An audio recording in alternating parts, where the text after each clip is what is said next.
Okay, good evening, everyone, and welcome to today's financial fitness masterclass. If your bandwidth cannot permit, please turn on your camera. It's always good to actually see ourselves and to know the people in the room. So if your bandwidth can carry it, please turn on your camera. Um, okay, so welcome everyone, and let's take the next couple of moments, to share your experiences in the past 1 week since we met, your experiences, with buying things in the Nigerian market, your experiences with money. What have you experienced? So you can actually just raise your hand and then we'll listen to you. You unmute and then speak. What were the different kinds of money experiences that we had within the week? I actually had quite a couple. One is, as of today, the the dollar to Naira exchange is 1,300 Naira to $1 already. And so you could literally see the prices of things going up. I went out to buy some fruits, and I got 6 oranges for 500 Naira. And the guy actually thought he was doing me a lot of favors, so he gave me one additional orange. So I bought 7 oranges for 500 Naira. So that was my money experience. And of course, watermelon, some little watermelon I bought as well, was 2,500 Naira. So what was your own money experience within the week? Well, good evening, everyone. Yeah, good evening, Victor. My name is Victor Raka. I had two interesting experiences in the course of the week. Um, First, I I had learned to save in dollars. Sorry, Sure. I know it's not a nice way to preserve value, but I think that wisdom is helping me at this moment. So on Tuesday, I wanted Naira and I needed to change some of my um, dollars. So I called my aboki and he gave me a rate in the morning because I needed to plan to know how much exactly in dollar I would have to change to be able to do what I needed to do. And he Mm, told me 1,200 that morning. mm, By the time I was done with the office, withdrew the dollar and asked him how much. In fact, I just sent him the dollar. And when he credited me, I realized that the rate he had told me for which I had budgeted, I had I had surplus. In fact, I had surplus. So I thought he had made a mistake. Only for me to call him, he said, okay, no, now your money, the thing don't go up. I smiled. Then on Friday, which is yesterday, I needed to change another one. Sorry, on Thursday evening, I needed to change and I called him again. yes. And he told me 1,208 Oh my goodness. naira. So these were my money experiences. So Wow. why is it important for me?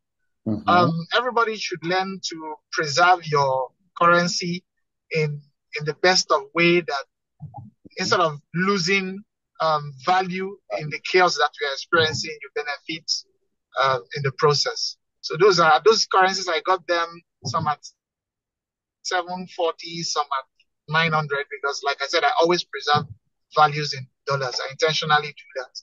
Right. Once my once I receive funds, I just set aside a certain amount and I just intentionally buy the USD and preserve. Right. Excellent. Thank you So so much. these are my own money. stories this week. Very good. Excellent. Thank you for sharing that. And particularly because, from your strategy, people are still expecting that it's going to go up. And before the end of this year, we're probably going to be seeing about 1,005, 1,006. That's what people are kind of saying. And it's unfortunate because the people managing our affairs, our economy, don't seem to actually know exactly what to do. And then if they know what to do, the vibes coming out from central bank is that they don't even have the resources to be able to do any kind of intervention like what the previous central bank governor was doing. So many of us were shocked to realize that he was pumping in about 1 billion or 1 point something billion dollars every month, and to stabilize the Naira. So there's really nothing fundamental happening to give the Naira any hope. So thank you for sharing that experience. And then I think it's something that we need to be actively. This is why I want this to be interactive. You don't just, if we just come here and listen to lectures and go, it's not going to help us, but we really want to keep it practical. So what was your money story? Your most recent money story, so I would like other people to share. What are your money stories? Because we're talking about financial fitness, and then we need to be very practical. Like, what are we really going through? What's your money story within the week? How you went to buy things, maybe something you bought at a certain price earlier, and then now it's actually, you went to buy something and then it's double or something. I'd like everyone to share their story. What's your financial story? Because that's going to help us. I want to ask a question to the last speaker. He said he took out the money from his account. What happens when you have the money in the bank and you can't get it out? I mean the foreign currency. Has anybody faced that kind of situation that you know? Is it possible that people have their money in the domiciliary account and then they can't get it out? Just to give us some context. Okay. Yes, I can answer you. No, Not that they cannot. No, I was asking the person who asked the question before you come in, Victor. So sorry. No, let Victor say what he has to say now. Okay, go ahead, Victor. It's not a trick question. Like the Thursday own, I was told they would not be able to give me $1,000, and if they must do that, it has to be in lower denominations. But because I had a relationship with the bank, I just called the Aboki guy and I filled the form saying I had signed for $1,000, and the Aboki and the bank teller will manage the back end. Again, depends on your relationship that you have, or you can move to another branch, or find a way to transfer to their bookies. They know how they handle all of these things. Okay. So no bank will say you can't access your money. They might tell you they don't have physical dollar, or they have it in lower bills. The denomination affects the exchange rate as well too. The $100 bill and the 50 bills go almost at the same rate. But if you have 2020 bills, they price it almost, I think, the day of 1,000 to 1. So you could see the difference and the loss in value when you withdraw lower bills. That's the idea of you can't access your money. Not that they won't pay you. They may not have the physical dollar in that your branch, so you go to another branch. Or you just fill a withdrawal slip, do what they call in and out. You withdraw from your own account and you deposit it to an Aboki's account. The Aboki can be in Lagos or Kaduna or wherever. Okay. And he credits you the Naira equivalent. Okay. Does that help? Because, some of the things, except you experience them, what we need, as much as we're doing this, I am very, very, my week was very painful in all fronts. The question I asked, I have experienced. Okay. Not this week. Okay. But when they were doing their, what's it called? When they were doing election buying votes, you know that there was no dollar in the bank at the time. So whether it was your own that you put in or somebody sent to you, whatever, there was no dollar. So you see, I thank God for those who are selling at whatever and it's going to rise more. So even you that you're sold now that you're rejoicing, the thing is going to get worse. So, but at the same time, I have the other pain of what the experiences of this past week. Okay. Everybody that I knew, one makes clothes. All the money that would have been profit went into diesel. This week. She was crying. This lady has a master's degree in school, in education, in going to school. But she's doing this entrepreneurial thing. And she's very skillful in what she does. She makes wedding clothes and all that. I was busy trying to also see how to help her manage this distress she was going through. The other person I came talking to sells food and supplies food to companies. So cooked food. And they have not paid her. And she's thinking their account section is lousy. I told her they don't have money.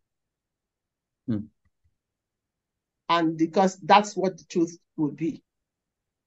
She has not experienced that before, but she hasn't understood it. But now she can't cook for other people because all her money is tied up in these companies now. That's this week. Then another person who imports fish. In one day, the price of the fish, in trying to match up this dollar thing, was raised by 8,000 Naira per carton. Yet it hasn't reached what their replacement costs will be. And she has staff to pay salaries. And have collected money from schools to supply them chicken and fish at the price that has added 8,000. That's my money experience this week. Thank you. Okay. That's very interesting. So you actually touched on many things. One is the cost of doing business for many of us here, who are business owners. Cost of doing business is actually being seriously impacted. It's skyrocketing. And so we're going to talk about that a little bit. And then you did mention diesel. So I think that generally energy costs, even before the situation, running generators, buying diesel, buying fuel to run the business was already out of control. And how much more now that these prices of diesel and fuel, petrol, keep going up. So we will have to talk about what do we do when the cost of doing business just keeps skyrocketing and it's bleeding your profit margin. And so what do you do? How do you handle things like that? So we'll talk about that. All right, I'd like to hear more money stories. We're talking about financial fitness, so we really need to, let's hear the practical stories. Hey, good evening, sirs. Yeah, good evening, Samuel. My name is Samuel Amide. I am an entrepreneur. I own an engineering firm, Smart Engineering Services. And one of the terrible things, I took contract from several companies anyway, but one of the basic challenges I've been facing, like in the past 2 weeks, is the prices of material. Now, when you buy a stove for, let me say, 5,000 Naira 2 weeks ago, when you call your customers, people selling in the market, what's the current price? You can hear them telling you that the price has changed from 5,000 Naira to maybe 6,500 Naira. So in that case, let's assume you have submitted a quotation for a contract at the rate of maybe 5,500. Now, when they pay you, when you receive payment and you go to the market, you have to buy a unit cost of that item at 6,500 Naira. And some of these companies, you can't go back to them and started telling them story. So we as a contractor at this time is very, very, very difficult in making profit in our business. Okay. Making honestly profit. But that's my experience. Coming harder. All right, let's extend that story, Samuel. Thanks. Is anybody here into real estate and construction? I would like someone to us, or you are building now.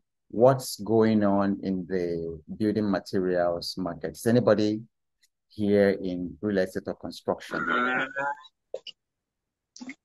Yes, can I share? And interestingly, I did something similar to what he did this week, and I would like to use my own experience to serve as a guide. And for him, I don't know the dynamics or he didn't tell us the full details, but lately you realize that whatever offer you send to your customers, you have to put the validity of your offer. And interestingly, if you have to go learn how to create compelling offers to learn it, these are some of the things we as entrepreneurs didn't do. We were not trained in the way Gen Zs are being trained now. So what I would suggest is always put a validity period for your offers. Tell them after 3 days, if the prices change, of course, you have a margin which you can allow 2 to 3 to 4 to 5% to go. So for me, I put, if there is a change in price within the validity period exceeding 5%, it requires automatic revalidation. Okay. So if you send out an offer this week, we sent an offer for Dangote. We gave them 3 different cement types. We gave them Dangote. I think Dangote, the truck for 900 was trading with what they call offloading costs, the bag of cement, transport, and offloading. So I think we pegged everything for 5,650 for a 900 truck bag. Whereas the Lafarge and the other one, Unisem, were, I think, a cheaper 100 Naira difference per, we'll talk about per bag. So what I told them is, I gave them 3 different offers. Also, apart from the fact that prices are critical, availability is also a major factor. I'm using the cement one now because you are not even guaranteed that the cement that you see now will be available in another 2 hours. Wow. So you put a validity on the price and you put a validity on availability. And you tie all of this, all should be clearly stated, not only in your offer, but in the body of the email. As you are sending it, you say, this offer is valid for this. This is inclusive of this and this. We will not be held liable for whatever thing that happens after X amount of days, particularly if you are the one that will first deliver before you get paid. So by the time these terms are clear, the moment you two proactively, the moment it passes the 3rd day, you need to let them know that this offer is no longer valid. Proactively send an updated offer to let them know, see the current price. That is the way to avoid whether it's a cement issue, whether it's a diesel issue, or whatever issues you are experiencing on site. Okay. Thank you. Thank you very much, Samuel. I have another series. I really am grateful because I'm going to utilize the information you have given. But I'll give you 2 scenarios, so maybe you have solution for them. let's say we are supplying food to secondary school boarding house, and the agreement was done at the beginning of the semester for the term, and they paid. And we are in this situation now. So I have a situation where somebody close to me has the contract for a bag of chicken, 19,000 Naira, to be supplied to the children. The bag of chicken is now 25,000 as of yesterday. For her to buy. How do you go to the school? That's one. I need solution on that. Then I need another solution. Let's say I took a loan in dollar. And I was expecting that I will sell my goods at, I took the loan, let's say 500. And I'm expecting that no how, even if he goes to 600, I'll still be able to pay. And now it's 1,280. What price will I put on whatever I have to sell? And who will buy? Okay. Excellent questions. And this is why I want to keep these things practical, because the truth is, the times that we're living in don't demand too much theories. That's why we call this financial fitness, and we really want to attack the issues one after the other. What I'm also, just before anyone else comments, what I've actually noticed, and then Victor has touched a little bit on it, is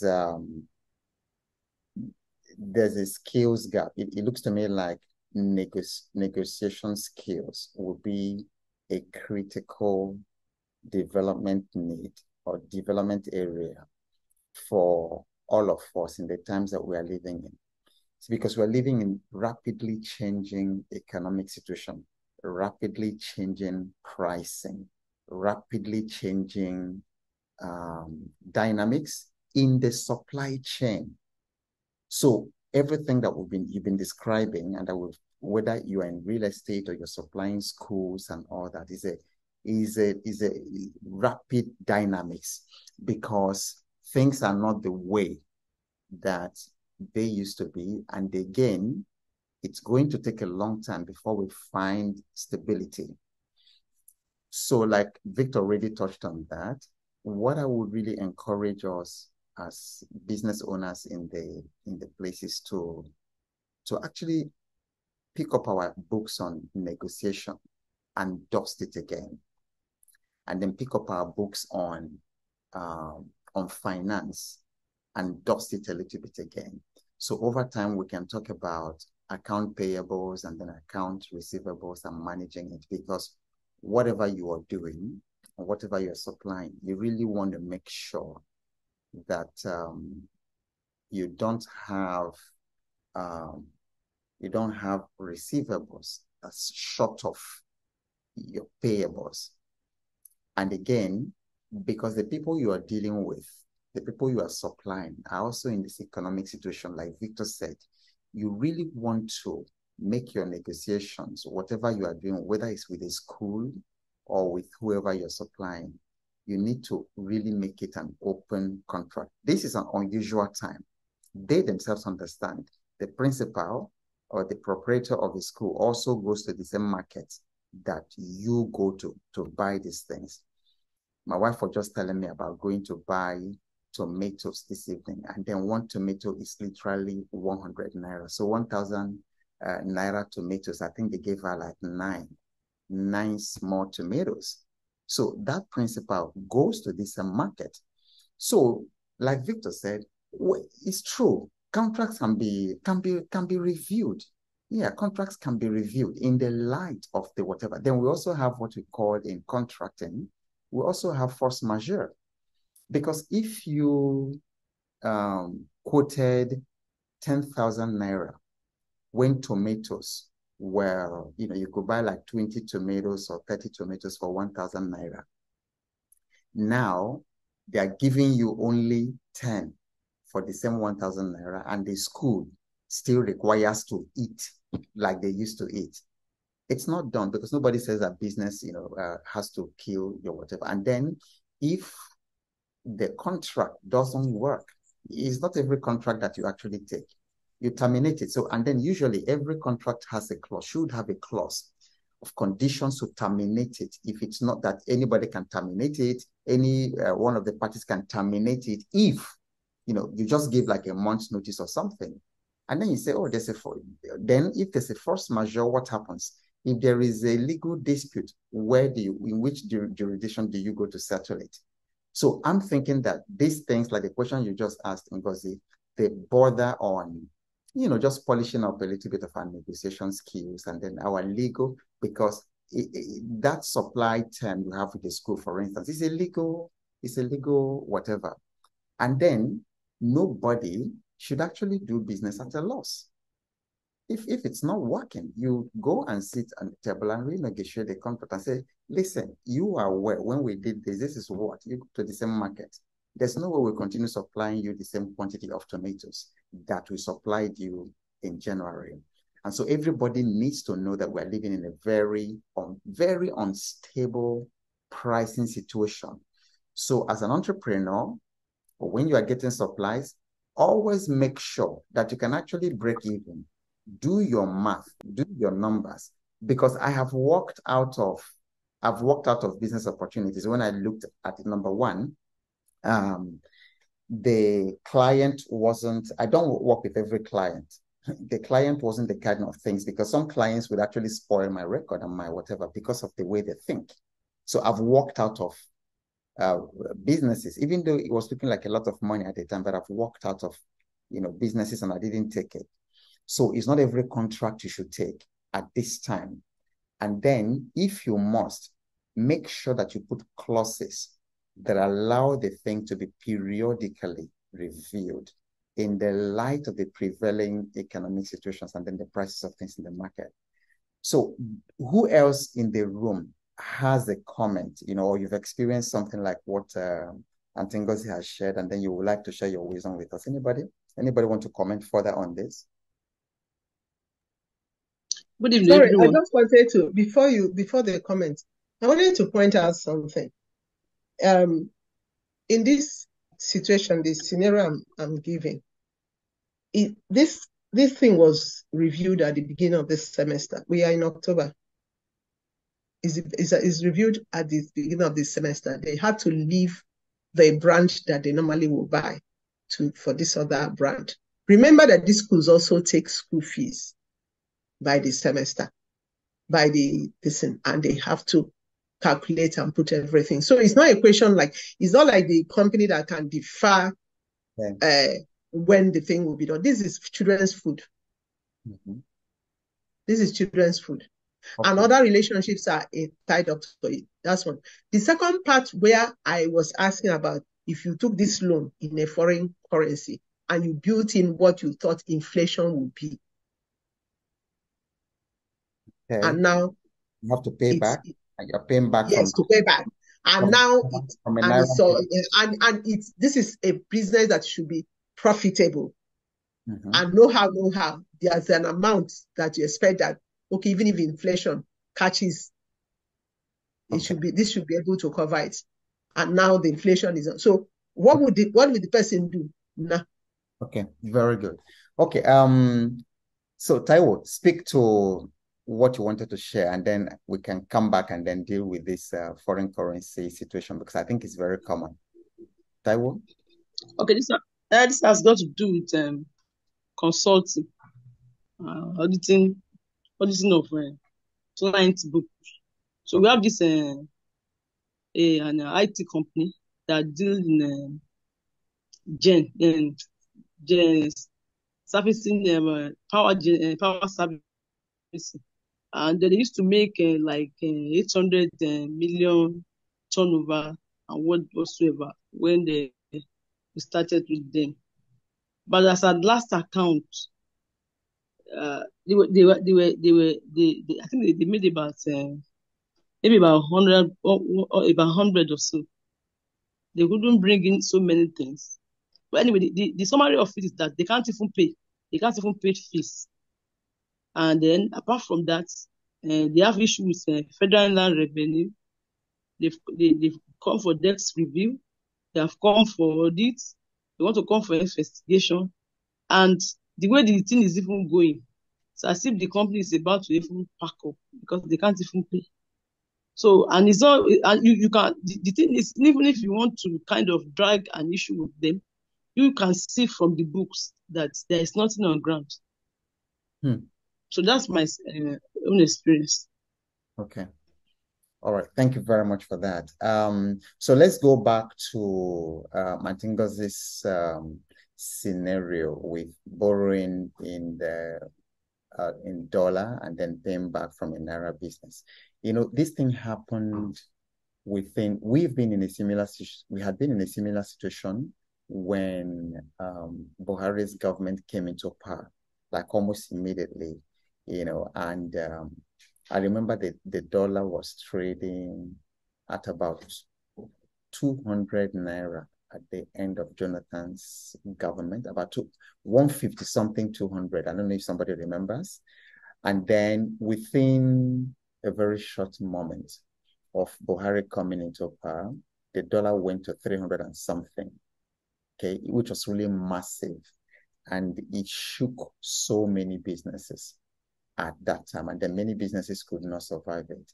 And then I remember a particular client, Ngozi, that was in exactly that same situation. They used to import the key component for their manufacturing. They used to import. And so I led a retreat for this company at Newi. And then usually what we do in a retreat, you know, like I'm leading lots of retreats now for sessions. So what we do what we call environmental scanning. And then we come up with scenarios, you know, there's a method in planning that Shell developed called scenario planning.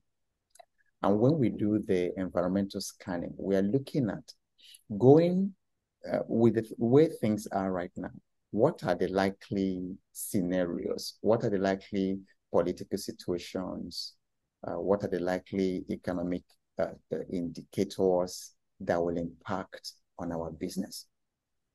Now, at that time, this particular company I was dealing with, they were extremely friendly with Jonathan's government. They had so literally everywhere Jonathan was going, they went with the CEO, the chairman, and then all their people. So they were very close.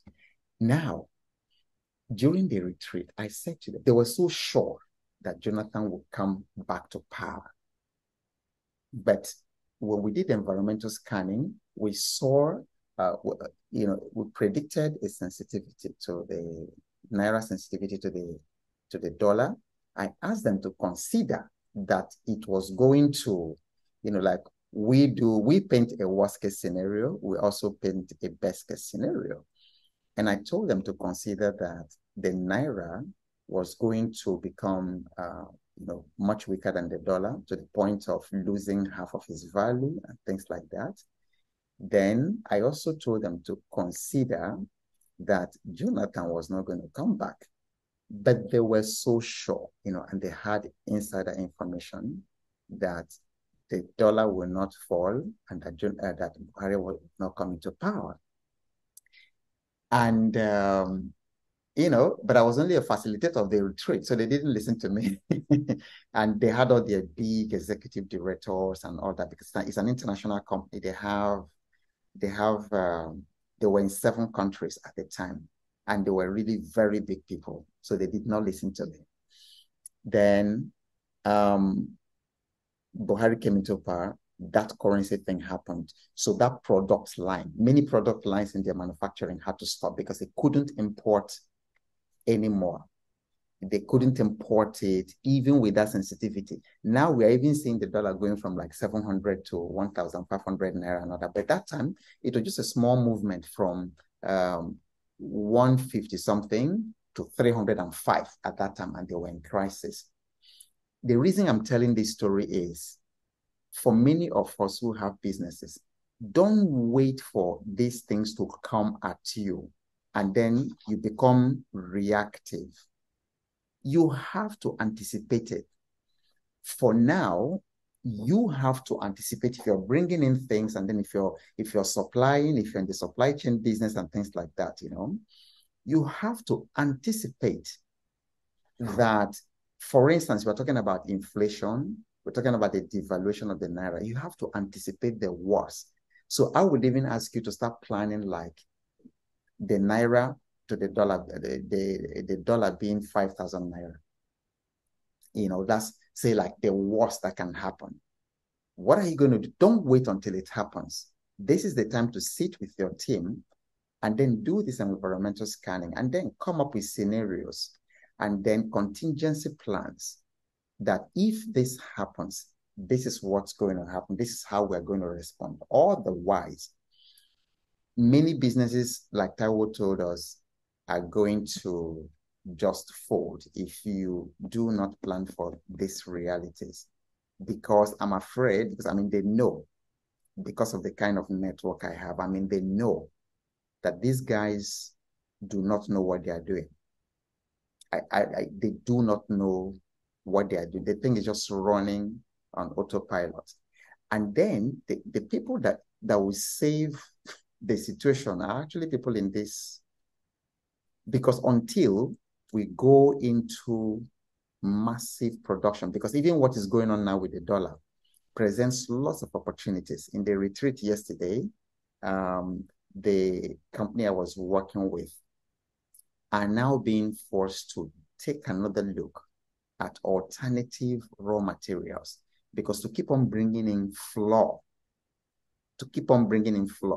if you're into anything, confectionery, making biscuits, baking and things like that, you will know that just what is happening with cement and with rods, because rods that people bought, was it, Victor, you can also confirm, because what's happening with cement is also happening with rods.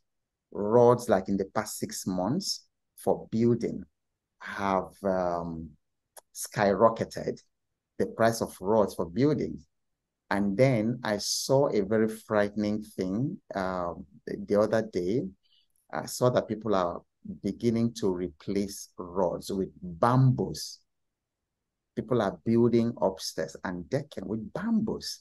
And then they are casting their pillars with bamboos. So I don't know, maybe they know what they are doing and all that, but it just doesn't look right, to me.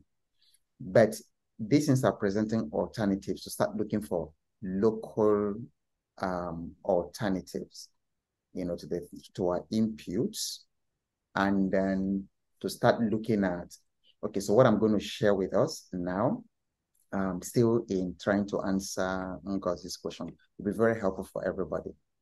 Okay, so value chain, basically, when you hear the word value chain is talking about the network of relationships between you and the suppliers, and then your customers. So let me just draw something very simple to just make it easy for us to understand this conversation, because to survive this scenario that Ngozi painted, for us, we really need to understand the concept of the value chain and how that works. So when you hear value chain, it might sound like a big word, but basically what it means is you have, I hope you can all see my screen. Just give me thumbs up if you can. Somebody just give me thumbs up if you can. Okay. All right. So this is, let me use this one. I think this is better. Okay, so let's say this is your company. It could be a small business. It could be a supply business. So this is you, your company. Okay. And At the left side, let's use a different color. At the left side of your business, these are your suppliers. Okay. Then at the right side of your business, these are your customers. Okay. These are your customers. Now, so this is why it's called value chain. Now, your company is what is referred as the transformer, because you take raw materials from your suppliers. So you take raw materials from them, and then you transform the raw material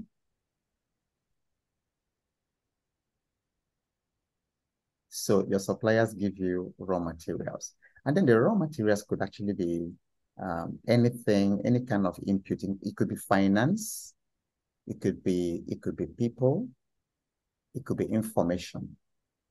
And then you take this raw material and then you transform it into value for your customer. So that's why it's called value chain.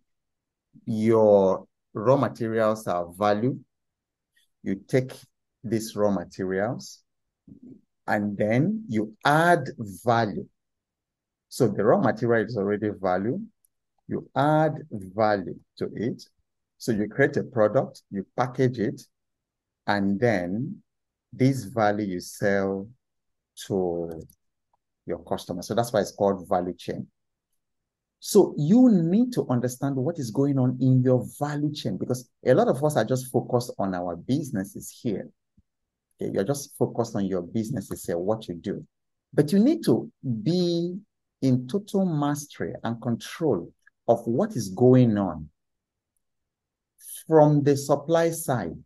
Sometimes the value chain can also involve your supplier's supplier. All right, so sometimes there might be like people supplying. So for instance, the people supplying you your raw material may actually be getting it from China. So they are getting this board. What do they call this board that they use for making furniture and all that? You know, this hard board, the soft board, you know, they call them. And then you might actually be the person, you know. So you'll be buying from the supplier who is also being supplied from China. So you need to understand what's going on in your value chain, because like what Ngozi said, you're looking at the problem from the customer side, because these people have ordered, you have negotiated a particular condition with them, but you did not take into consideration what is happening from this part of the value chain, from your supplier's part. And so it always needs to be balanced. And one of the things that you have to learn as a business owner in the kind of economic situation that we are talking about is to have a better overview of what's going on in the whole value chain. What's going on with the people supplying you your raw materials? What's going on in the finance? Then what's going on in your customer side? Now you are in the middle. If you don't master the value chain, then you are going to be knocked off. Then again, the value chain also presents opportunities, because now you can see that because things are changing, the value chain is also changing. You might also find opportunities right now that didn't exist 2 years ago. And one of the ways to find those experiences are looking at some horizontal markets, what we call horizontal markets, what we call, so horizontal market involves a broad range of industries and businesses rather than being specific to a particular industry, okay? And horizontal marketing implies that you as a business owner, you provide solutions that can be adapted or customized for various types of businesses. So let's take telecommunications, for instance. So if you run a telecommunications company, MTN, Airtel, whatever, So basically, the two products you sell are voice and data. But see, because you have many horizontal markets that you can leverage, you can take advantage of, because banks need your services. Hospital also need services, because hospitals need voice, they need data. Education, schools, they need it. So it gives you a broad range of industries. So in this particular situation, you as a business owner would also have to look at, you can look at horizontal markets. If you're in something like logistics and shipping, or in IT, you have a broad range of, so you may have been serving like 2 or 3 kinds of industries, but you can find opportunity to get into another market because you have a product or service that can serve horizontal markets. There's also the vertical market, and the vertical market basically focuses on specific industries. For instance, logistics, there is medical logistics. Like, that's really vertical and very highly specialized. When they did their pandemic in 2020, so they had these vaccines that had to be transported in a particular way, and then everybody could not transport that. There were only logistics companies that had the competency, that kind of specialization, because you had to transport it in -70 degrees Celsius or something like that. The same thing with those ones, the companies that deal with medical wastes. They are so hazardous and everybody can do that. So that's a vertical market. And then you can decide to say, okay, this is my tailoring. I've been doing this for everybody, but right now I just want to focus on children and on children's pajamas. Okay, so very, very specific. People in legal can also have vertical markets. So they decide, okay, I'm going to focus on maritime. So I do maritime law, or they say, okay, I'm focusing on corporate. So those are vertical markets. Okay, now the other one is what we call forward integration, because you can change what you do right now. You can actually adapt it within that same value chain. So forward integration basically means you are going, this is your company in blue, you are going toward in the value chain, you are going toward your customers, and you are expanding operations or control over the distribution and sales of your products and services. So maybe you've been doing you've been doing wholesales, but you now decide to start having retail to do direct to consumer. So that is forward integration. By the way, type in the chat if I'm just being a professor in class, or is this making sense to you? Just type in the chat. Yes, let me know. I don't want this to be, just let me know if this is useful to you. Otherwise, we can just switch to something else. Okay, all right. Okay, good. Thanks for letting me know.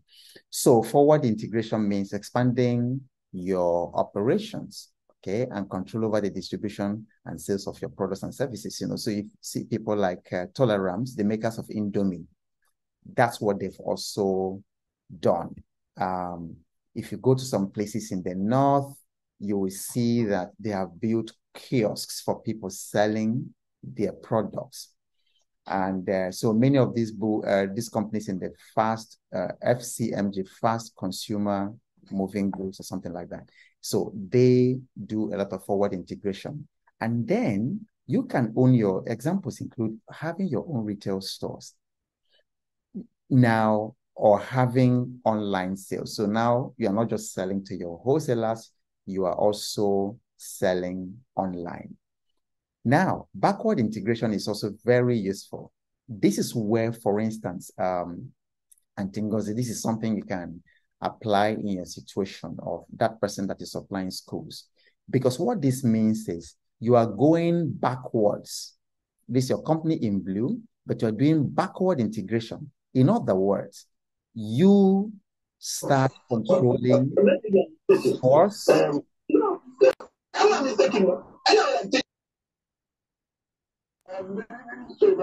Fred, please, could you mute your phone? Okay.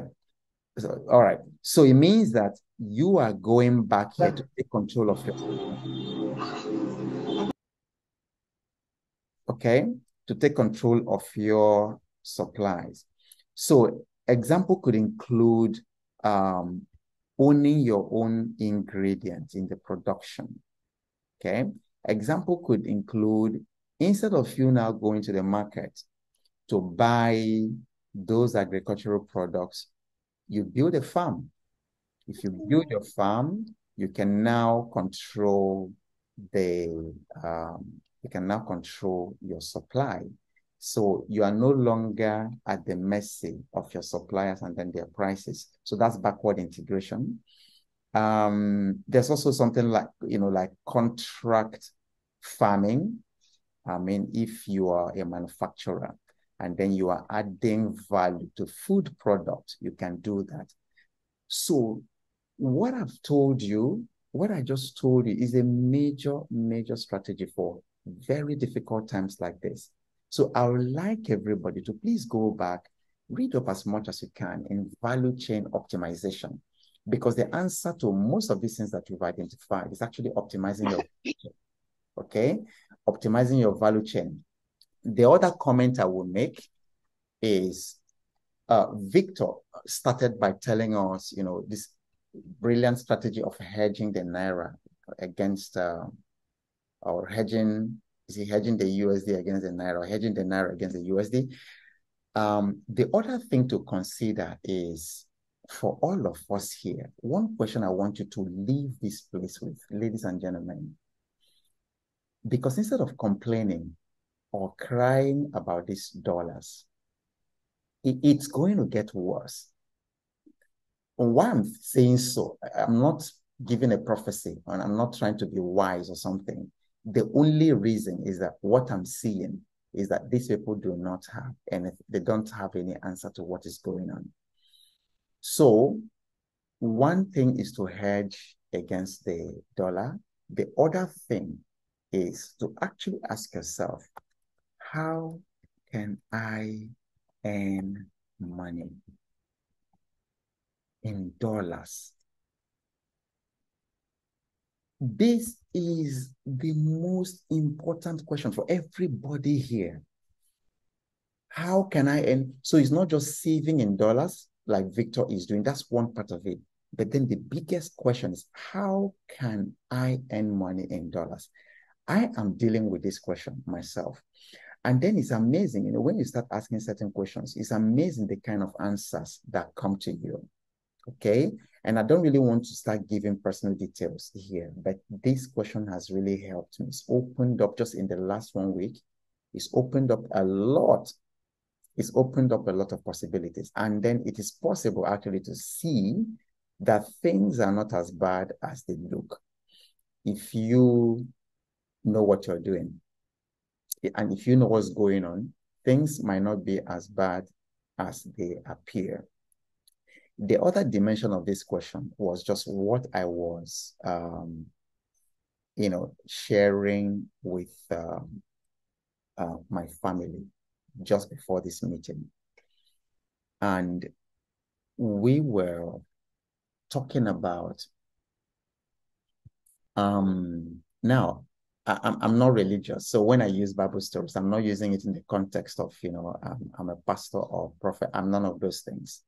But that book is just a living book. It's a book that everybody, whatever you believe, should read, because there's just so much wisdom, in it. So, and I think I may have told this story before here. Hagar, the mother of Ishmael, was stranded in the desert. There was no water. It was a very precarious situation.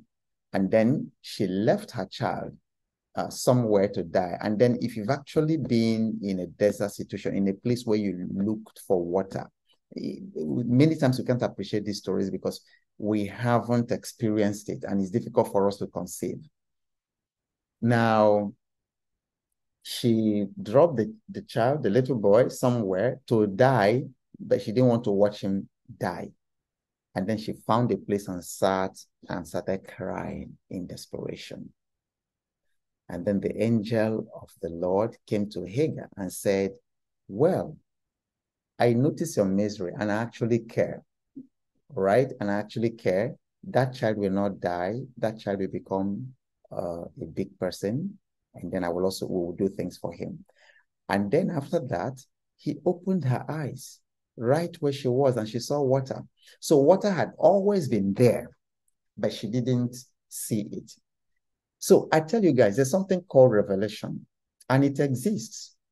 If you are trying to leave the current situation in Nigeria and what is coming in 2024, if you are trying to live by what you see and by what you read in the papers and what you're watching in the television, I'm telling you, you are going to really, really find what is coming very, very difficult.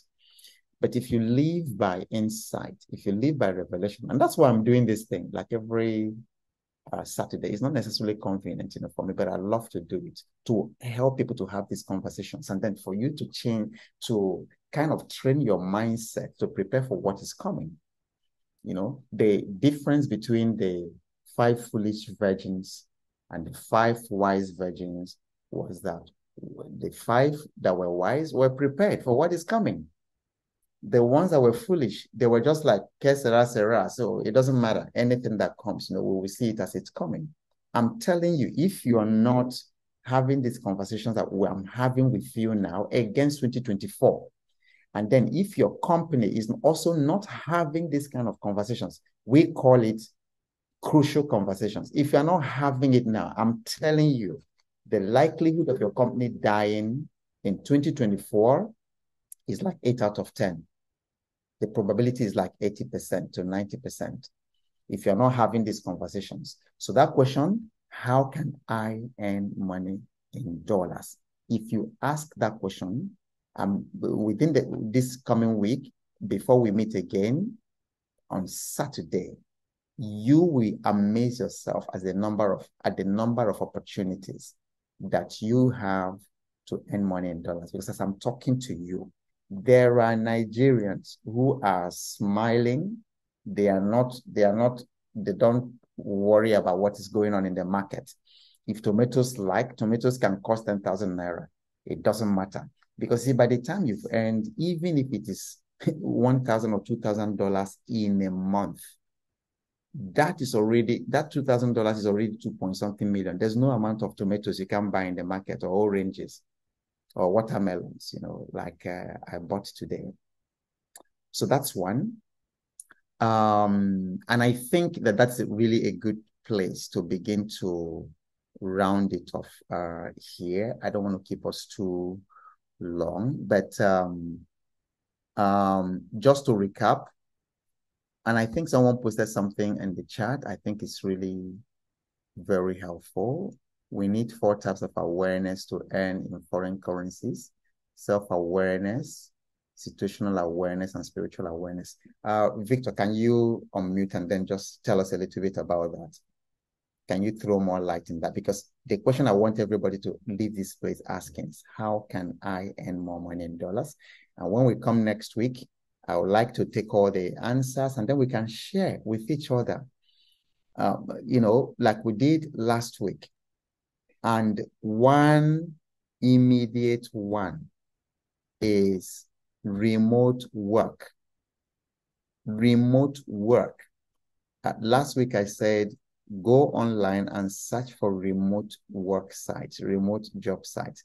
There are remote jobs that pay you in dollars.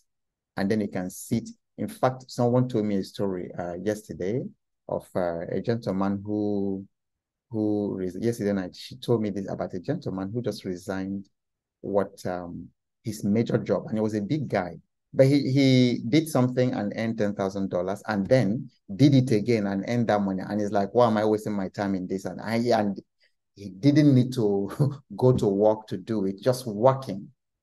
Those opportunities exist, and I think that is probably the awareness that Victor is talking about. So Victor, if you're on mute, and just tell us a little bit about that, and then we can take 1 or 2 comments and questions, and we'll round it off for today. Saubo, you just answered the questions, and sorry, it was a typographical error. I wanted to say 3, not type 3, not 4. So all your illustrations just points to what I was trying to say, and you summarize it to say the easiest way to earn in dollar is to do remote work, which we talked about last week, using Fiverr, using Upwork. You can even do mini importation, which we talked about both ways, either you're importing or you're exporting, and all of that to help you earn in foreign currency. And you can also do affiliate marketing for companies to allow you earn in the same foreign exchange currencies. Thank you. Okay, excellent. Thanks. Okay. Anyone else with some experience and some wisdom, knowledge you would like to share with us in this regard? I want to Okay. ask that those things that Victor mentioned, that he will put it in the chat. Okay. I mean the chat for the financial thing, so that you can see it. And if he has sites where people can go to, because the remote work that I know, they chose to pay in Naira. Apart from, Victor, They chose to pay in Naira because those ones chose to pay in Naira. So it's to find the one that would agree that are paying you even when you live out here in a foreign currency. Okay. Because you see, negotiation from our side is tough, because when you're insisting on getting it paid in the foreign currency, on the currency they are paying the people over there are people who are saying, just give me Naira over here, because the work is not even, so those things we are saying, if you know the sites that will pay in the foreign currency, let it be that we don't have the skill. Me, I'll go and learn the skill because I want to earn the foreign currency. Absolutely. Yeah, absolutely. They actually did a little searching, just, and it's a research that any of us can do. So let's just demonstrate that before we go. It's research that all of us, anyone can do, because in this kind of a thing, a lot of research is involved. You have to actually go in there. So if I type remote job sites, USA, it comes up as of now. This is 652 million results. There's so much. It's just going to need someone doing this job, because many times when you do it yourself and you go through the process, you stumble across something that someone like me have not done. You see, when you begin to go through this, you're going to find a lot. This one, can I get a remote job in USA from another country? If you're classified as an independent contractor, you're free to choose where to work and all that. So there's so much how to work remotely for a US company from abroad. And then they pay in dollars. And then you see places like Naira, 65 best remote job websites to find remote job and all that. 18 useful sites for you to find remote jobs. If you look for these things, they are there. It's just that you need to look for them. I've actually also seen many TikTok videos of people, their own job is just to look for, their own job is just to talk about this remote job site. And it's like they pay them to talk about it. And so the answer to that is to do a little research, and then for us to share with one another. Because for me personally, I wouldn't want to do a remote job. They said there's a proverb that the bird that takes off and perches on an anthill is still on the earth. If you understand that, I want to earn dollar, and then I get a remote job, and then It's still on the ground. you're still The on the bird is still on the ground. the bread is still on the ground. So that's not because you are trying to earn in dollar, not in Naira. You are trying to escape the whatever. And then many times, there might be agencies that recruit you. They pay them in dollar, but they still go ahead and pay you in Naira. Want to pay you in Naira. That's another one, because I have young people in that situation. Then the other thing I will say, in this season also, while we are looking for how to earn this foreign money, because I can see we are all of us here are desperate in a sense, even if we have sold the one we have, because to go and buy back, we need more to buy it. That's why I'm not, I'm not like excited about any of them. So it's how to earn it. So now, what I would say, and very to everybody, including myself, while you're in this search of lunch, don't become somebody's lunch. Because there are many who are also looking for how to make this foreign currency, but they are dupes themselves. Right. So they are like agencies that will now say you need to do XYZ to be eligible to be, they just collect your own money. So I pray that we will not fall into such situations, or do remote job for somebody who they are looking for. Okay. They are looking for the person, and then you go do remote job for them. Enter. So let it be really known companies that it's possible to do a due diligence on. Okay. Okay. So by a show of hands, would you, because what I'm thinking about is for us to do a comprehensive brainstorming on this matter. If you think it's going to be a useful thing for us to focus on next Saturday, like focus on how do we handle it, because remote work is just one of them. But for me, I think that the ultimate is actually to export, is to do mini export. There's so many Nigerians, who jackpot in the past 4 years, who left the country, and they are still missing our food. Okay. The other time I told you about this lady that's known to us, because I mentored her. This lady is comfortably sending food, cooked food, to Dubai, to the US, like on a weekly basis. And I don't think she's complaining about what many of us here are complaining. Is she preparing the food or raw food? She prepares the food. In fact, I was asking her, maybe what I would even do, ask her if she can come and talk to us for like 5-10 minutes. But she prepares it. She prepares it. I think she freezes it and sends. And then it goes by like the next available flight, and then the people collect it the next day or something like that. And she's been doing it for years comfortably. She's not looking for a job. So I'm just saying that there are many things people are doing, because in Chinua Achebe's book, he said something, was it Eneke the Bird? Said that since men have learned to fly without, shoot without missing, Eneke has also learned to fly without perching. So that's the summary of a strategy that all of us should be looking. So instead of complaining about the situation, we should learn, what should we do to fly without perching, like Eneke the Bird. That's a business wisdom that Eneke the Bird, through Achebe, told us. Because this situation will continue to shoot without missing. It's not ending anytime soon. All right.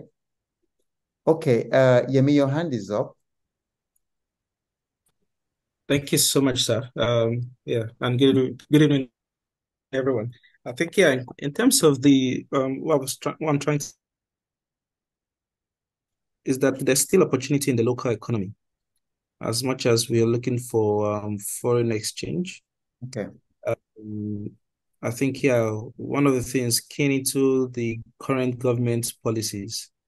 Okay. So, for example, this digital stuff that the digital innovation that they want to train like 3 million young people.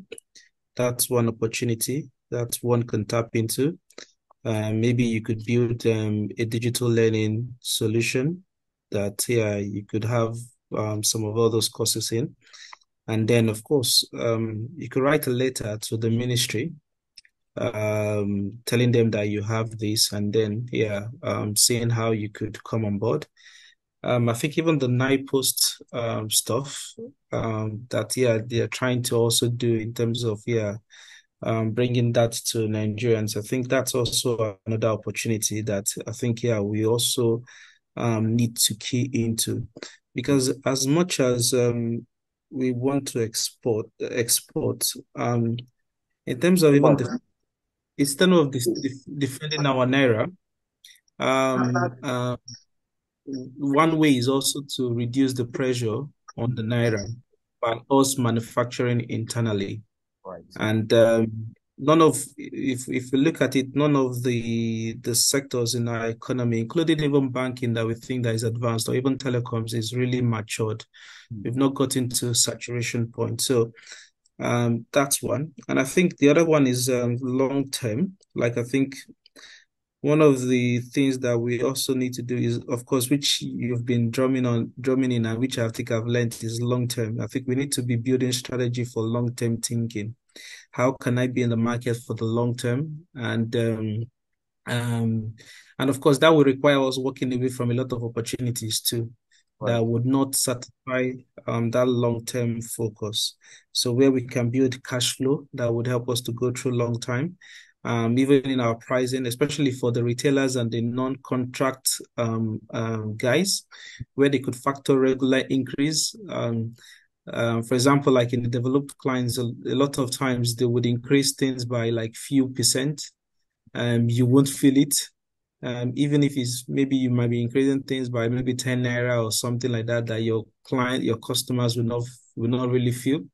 Maybe you're doing that every 3 months or every 6 months, and they don't flinch. Before you know it, by the end of the year, you've increased it by a larger margin, and that helps you with your profitability.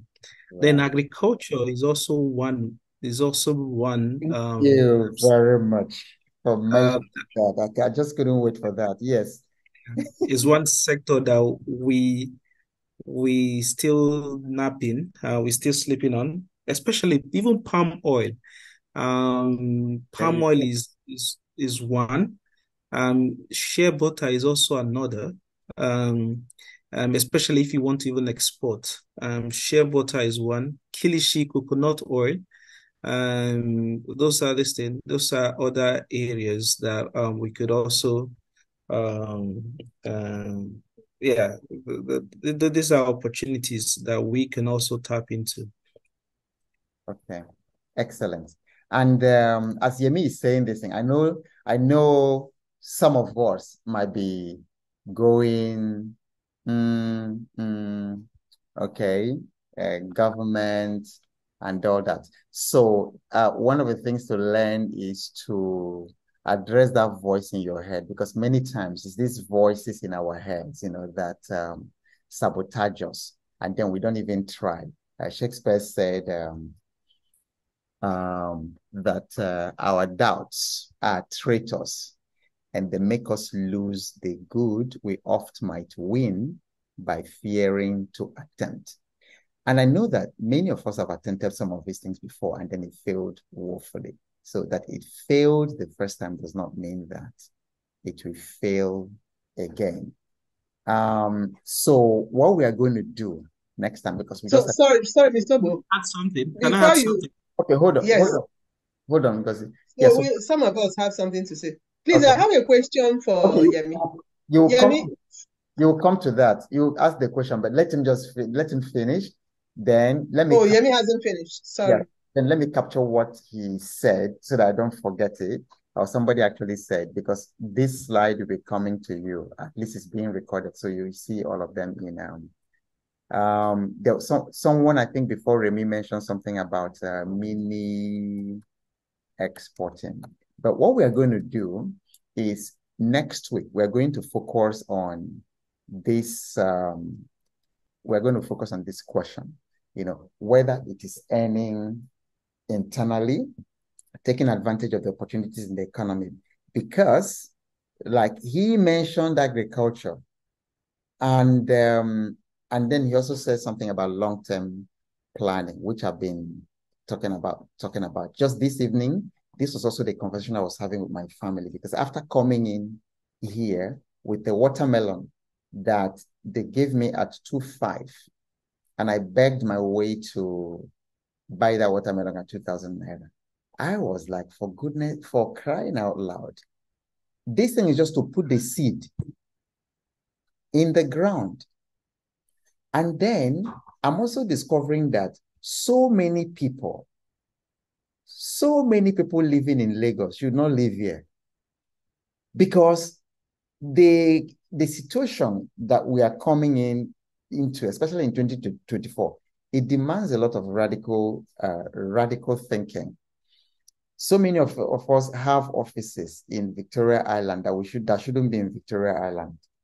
That's no longer relevant. I mean, 10 years ago, when you put it in VI, you put it in Lekki, it mattered. But today, with all the kind of, cloud computing, the internet, the new realities of work, maybe you don't even need office. So many people living in Lagos should not be here. See, when I bought these oranges, 7 oranges for 500 naira, it's been, that 500 naira in another state that I was coming in from, that 500 naira will buy me 25 or 30 oranges, because they sell 6 for 100 naira. But here, I bought this, so that's 5 times more expensive. So 6 here for 500 naira. Just this evening, I bought 6 oranges for 500. That's unthinkable. Now, if you're thinking long term, there are species. Some of us have country homes with a large backyard and large acre or whatever. Some people don't need to be in Lagos, if you ask me, to be honest. Some people don't need to be in Lagos. But these people are here, so every day they are calling here, because the lady who was telling me this yesterday, a professor, she was, in one day alone, so many people, and the same people keep on asking them for money. Now you're paying rent in Lagos, because house rents are also going up. I don't know about where you live. For those of you who live in Lagos, house rents are also going up. You would even imagine that, the landlords will be a bit considerate and then lower rent. But it is not happening, because they will also tell you to buy a bag of cement. When we built this house, the bag of cement was 1,500 naira. This one I have just built, I bought a bag of cement at 6,000 naira, 5,000 something naira. How would I be taking a rent of that? So rents are going up. So these are things, if you haven't actually purchased that financial fitness thing, I think you need to purchase it and then look at it, and look at your own financial situation and find out what is really real and what adjustments you have to make as a family. You must not continue at the same, what do they call it, the same living style or something that you were in this same situation, because what is coming in to you now is less than what used to come in, and what is going out is more than that. And that's a very simple formula for misery, because what is coming in is less than what is going out. So many of us, what will save many of us is radical thinking. What do we have to change in our finances? What do we have to change in the way money comes in? What do we have to change in the way money goes out until this period is over? This is like the 7 years of famine that in Joseph's time and Egypt's time. So it's going to be a cycle. Abundance will still come. When the people manipulating the world the way they're manipulating it, when they get tired, abundance will still come. But within this period, how can you still remain financially wise and then provided for within that time? So I'll let Yemi finish up, and then Ngozi will ask her question, and then maybe one more before we call it. Yemi, we're about to say something. Okay, sir. Thank you. I think what I wanted to say is also like mindset matters. I think one of the things I'm beginning to learn is that if I'm planning for business, I plan for 5 years exit.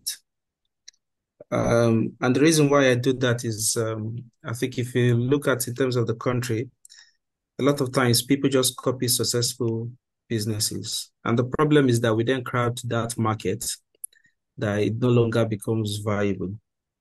And we have examples in terms of like pure water or sachet water, even the bottled water, and the rest. So I think, yeah, if you're an early mover, it's always good that, yeah, you try to make your money quickly and you start looking at another industry to go into, and then leave the industry that is becoming saturated. You can still continue, but then you're not expecting much. So it's just, going like, yeah, it's just giving you that additional revenue while you're looking for the next new thing. Okay. I think one of the questions that we also need to also be asking ourselves as Nigerians is like, what are the Indians, the Lebanese, and the Chinese doing that they are successful and that they are still foreigners still coming into this country? Wow. I think one of the thing I've recently learned, especially like noodles, I had to go and look at their business model. Idorama, what they do is that here they have their own graduate pool in order to keep cost down. So they would train graduates and of course, pay them based on graduates' salary. And then when you become experienced, that you're demanding for the millions, they're happy to let you go because here they have that pipeline of talents that's coming in. We might say, yeah, that's not fair, but that's their business model and it's working for them. Of course, Dangote tried going into the noodles industry and he had to go out because he realized that these guys, they've gone, they have that comparative advantage over him. So I think those are the things we need to also look at. I think in terms of agriculture, because someone complained about middleman. Middleman will always be middleman. If you even watch the Congolese stuff, the guys that do the cobalt, I think I watched the documentary. They sell it, the guys that some of them will even die in the process, they sell it at $4 per kg. Sometimes even the middlemen will tell them because they don't know anything. They say, oh, the market has crashed in London and they might be asking for $3. Right. But the middleman sells it at $120 per kg. That's the middleman. I think one of the things everyone here we've got is that we are blessed, we are literate, we know the market. I think, yeah, we need to start researching the market and then trying to see how much we can cut the middleman. And that could come through processing. I think, yeah, a lot of even in terms of the agricultural chain, we lose the processing part. We want to sell it raw. Adding more value to it, that's what really gives the profitability. And that even goes even to like, yeah, a lot of the other things that, yeah, we need to do, even for the shea butter, even for the other things that is there. So yeah, the processing is key. Okay. Okay, good. Ngozi, your question, please. Or is it covered? Hello, Auntie Ngozi, are you still there? Okay. Any other question, final comments on today? I'm here. What was it? Somebody said spiritual. We would also, today I read something where they say we are in the world, we are after Afghanistan, we are the next in prayer. And, so as I'm listening at Yemi, I know you're very young. You haven't seen his picture, so you don't know. I can't answer that. but just for me to mention something, yeah, I think information is power. I would bring this illustration. I watched a documentary on Tanzania. This guy is living on the edge of Lake Victoria. He's got 3 wives. He's a fisherman. And then he was complaining that the fish stock has reduced on Lake Victoria. Lake Victoria is as big as UK. and the fish stock in Lake Victoria has reduced, and you've got canoe. So how many fishes have you caught that you've reduced the stock? Have you ever asked yourself, how big is Lake Victoria? Maybe I need a bigger You boat have for me. not answered my question because No, I've already given you the answer. I told you I've not the answered answer, it. no, the answer is not there. You see, the Obo is Because it doesn't. laughing because, in a sense, you see, because that's But one question. can I say No, they something? can, no, wait, Maybe Victor, it can Victor Victor, wait. help. wants to say No, something. Victor, wait. Okay. Let Ngozi land. Yeah, so that I can take it together. Because you see, some of us have you see this system that looks like this is happening now. This thing didn't start today. Uh-huh.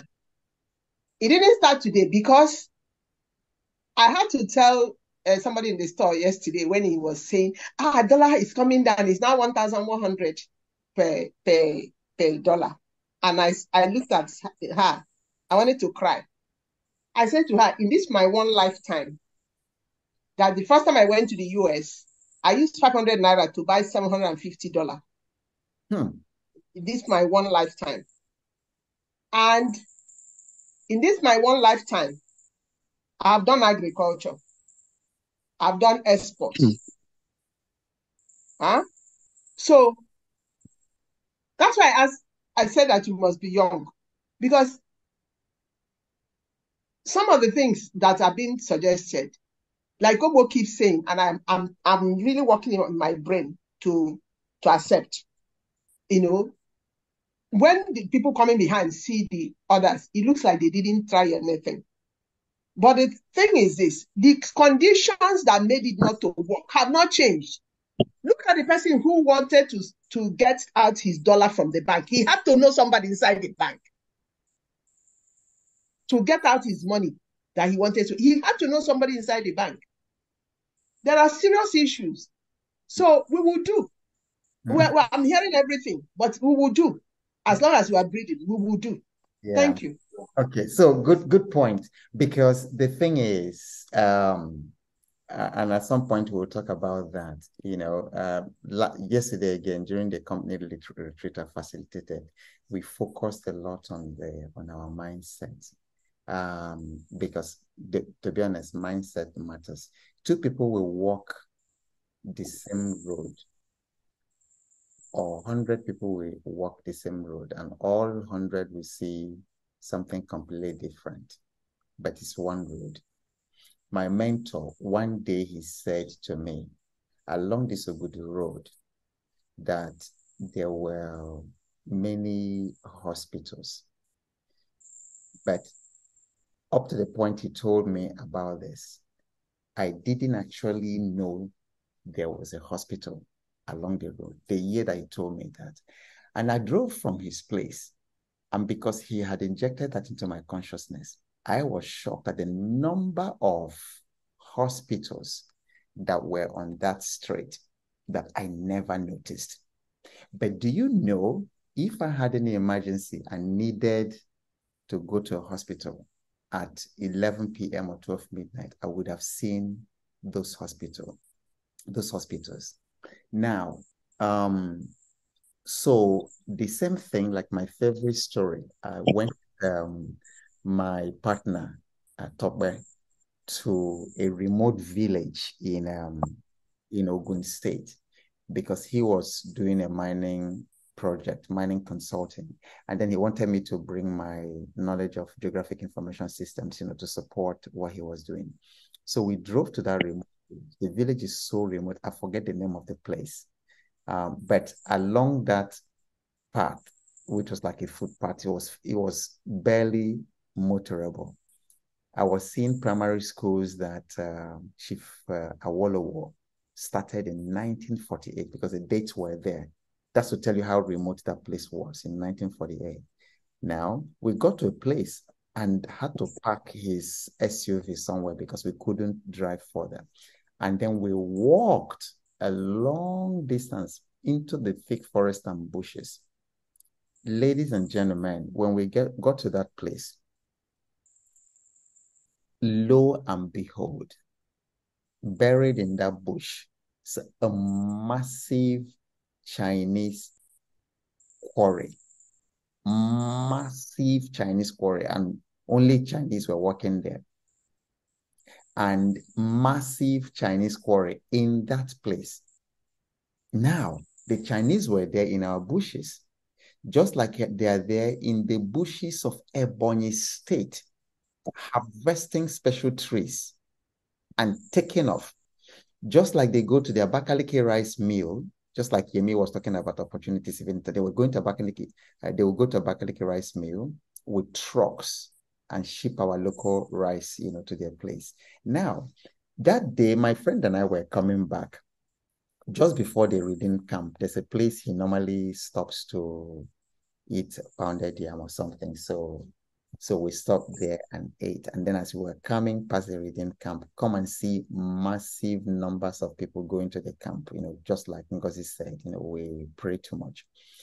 And then these people, I have never forgotten his expression, because he said, if you go to the camp, you see like 2-3 million people under the whatever, and everybody's praying, Oluwa Dide, Oluwa Bo, Oluwa Dide, Oluwa Bo, shaking their heads. And in fact, shortly after that, you also see Mountain of Fire miracle, by the right, everybody shaking head, Oluwa Dide. So the contrast was so ironic, because here are the Chinese in the bush, picking dollars, making millions of dollars every week from this same place. And then just a few meters from where the Chinese are picking this money in the bush, we have our people saying, Oluwa Dide, Oluwa Bo. Enemies who say that I will not prosper, or my enemies who say that I will not write. What are you waiting for? Fall and die. We are so stupid. It's like we deserve the poverty that way, So now, this is the same Nigeria that you're complaining about. The systems have not been working. But then there are all kinds of reasons and excuses we can give about the Chinese being there and things like that. But all I'm saying is consciousness is a lot. And then when we have an experience that's negative, we can learn a lot, from there. So one question I always ask my children after every experience, and I also ask myself, I don't ask them, like when their results come in, and then, I don't go asking them, so, okay, what did you make in calculus? What did you make in whatever? No, I ask them, what did you learn about yourself from this situation? So as leaders, we must continue to learn from our experiences, and then learn how to turn, how did David say it, you pass through the valley of Baker, which is valley of weeping, of bitterness, bitter experience, like the type that the mother-in-law of Ruth, was her name, Naomi, had. And then, so David was talking about people who had the skill to be able to turn bitterness into whatever, into a pleasant, how did he describe it? Like an, oasis, so a very beautiful meadow. So they passed through the valley of Baker, but the valley of Baker did not, kill them or destroy their personality. Or they passed through the valley of the shadow of death, but they come out of it unscathed. Or they pass through fire and deep waters, they come out of it unscathed. So those are the kind of people that we want to. And then if you look at your experience, there were moments, all your experiences in life were not like that. There were really some very fine, positive moments, So time will fail us, for instance, for me to give you even experience after experience of passing through the valley of Baker and then just turning it into whatever, what it was. Because up till today, many people who work with me in Shell cannot tell how me, a zoologist, Shell advertised for one person. For one, that year, where they took two people, two of us, there was me in SPDC East, which was Port Harcourt, and then there was another guy, my friend, they took in the West, which was very. Now, of course, when Shell advertises that, hundreds of people apply, and they were looking for surveyors with 10 years of experience. Plus, I'm not a surveyor. I'm not whatever. But You see, so that was like, you know, in the Old Testament, when people like encounter God and encounter divine help, you know, they build an altar, you know, just a memorial to remember it. And that thing showed me that it's impossible, that things can never be, because this was the guy living in Makoko, in the slum. That was who I was, in the slum in Makoko, not being able to feed myself. And I remember the time I had Gary and I didn't have sugar. And then in that house in Makoko, I was searching my mind was so messed up with hunger that I actually believed that if I pray that God will send an angel to put, what was I even looking for, like 5 Naira or 10 Naira to go buy sugar?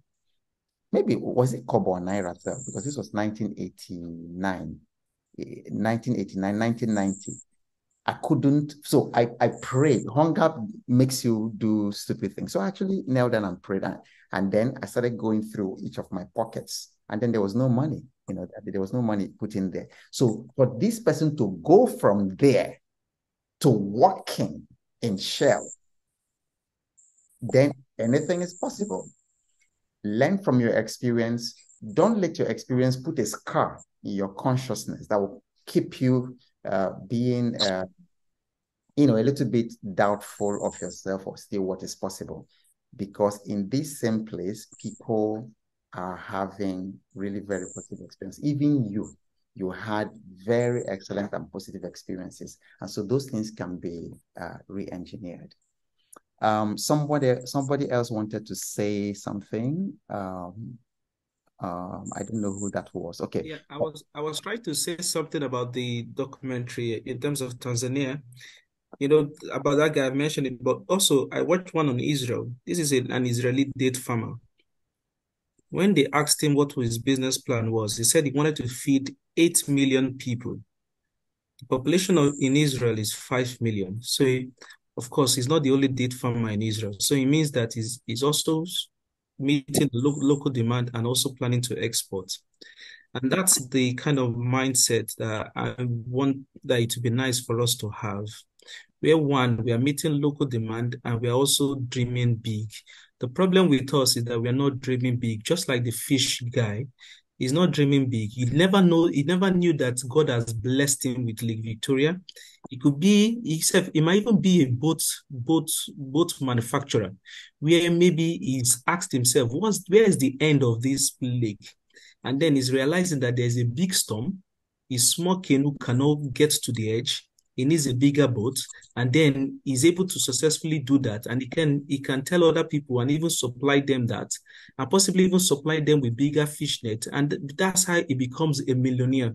So that's one. Look, the Chinese also, they're beginning to take our cassava from Nigeria to go and plant they are planning to start exporting our own cassava to us. Mm-hmm. Just like Malaysia took our palm oil and now we are buying from Malaysia. So it's high time, as much as the policy, in terms of policy, I understand in terms of government policy flip-flop and everything. But you know, if we build strong businesses, just like government respects Dangote, if we start, you know, in terms of our communities, like, yeah, where we have cooperatives and everything, we ourselves can influence policy direction. And it's a possibility. It happens in other climes. In Brexit, why Brexit did not really go on for a long time was because of fish. The French fishermen wanted to be protected so that they can have access to UK waters, you know, and they stood up to their government for them for their rights to be protected. So, of course, how can they do that? Because they have the money. They've been able to build their industry. Our fish industry is also that's another opportunity that we've not even tapped. So I understand in terms of, yeah, their issues and everything, but we want to rise above them and we want to still keep on going. All right. Thank you very much, Yemi. All right. Okay. So our last ritual, please, everyone here, please type in the chat. What was your aha moment today? What are you taking out of? What made your day? What did you hear today that actually resonated very strongly in your spirit? Please, everyone type in the chat. That's our final ritual, as usual. Everyone, Chinedu, Chima, Pascal, Samuel, Olaide, Arinze, Kachi, Shitu, everybody type in the chat. What is it that made this time worthwhile, you know, for you today? Okay. Now we need to start discussing our opinion on how. Type in the chat. Type in the chat. Okay. So Antingosi says negotiation skill. Very good. Arinze says we can earn in dollars even from here. Fantastic. Okay. What else? What else? What were your aha moments? Everybody type in the chat. That helps us as well to just get to know. All right. Yeah. Mindset change. Okay. Yeah. Mindset and awareness of earning in dollars. Okay. Thanks, Simeon. Shizadam says backward integration. Very good. Okay. And then understanding the value chain. Taiwo says. All right. There's still a couple of people we haven't heard from in the room. Okay. Thank you. First time for me. Apologies for getting in late. No problem. Would like to know if this session was recorded. Yes, it's recorded. And please, if you haven't subscribed to the YouTube channel, do that right now. So Williams will put the link here before we go and also in the chat so that anytime the replay drops, you would know, and then you will access it. And also all the resources and links that we talk about here, you will get it also from the YouTube channel. So please subscribe to the YouTube channel. Okay, Victor says life is cyclical. Yeah, 7 years of plenty would always allow for 7 years of scarcity. Exactly. And then we're in that scarcity time right now. And you can be sure that abundance is coming. Okay.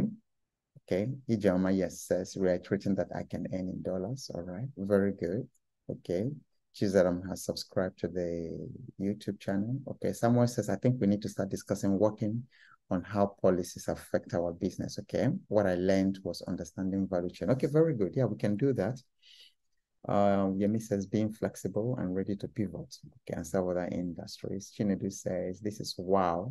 There are opportunities everywhere around us. Absolutely. Please, we say we can earn in dollars. I've been hearing this for a while. How practical? All right, that's what we're going to focus on next week. And then we'll talk a little bit more about value chain opportunities for those of us here who own businesses. But oh, hello, Mrs. Ezem, you're here. Okay, it says solution is closer than we imagine. We need to look more closely. Yep. Is it possible to add someone to the WhatsApp group? Yes, Williams can see to that. You can just find the admin and then send a message to the admin. Callista, engineer Callista says we need to learn new skills. Yeah, sure. Okay. As always, this is just a minute to 10, and I want to thank you all for the time. I always enjoy spending this time with you and having these conversations, and I hope that we'll continue to build on these conversations, that every one of us here will be strong. You know, you will stand strong so that you'll be able to help other people to stand strong around this time. And then people are going through a lot at this time. And so if you yourself can stand and especially do well financially, you will get opportunity to save so many people, to help a lot of people to find a way. And then I also want to encourage you, the things you're learning here, share them with other people, share them with your family members, share them with others, so that people, because, you know, if everybody's standing strong together, we are much better for it. So thank you all very much. And then you all have a good night. Subscribe to the YouTube channel. Once the replay is available, you'll get to know. So good night and God bless you all.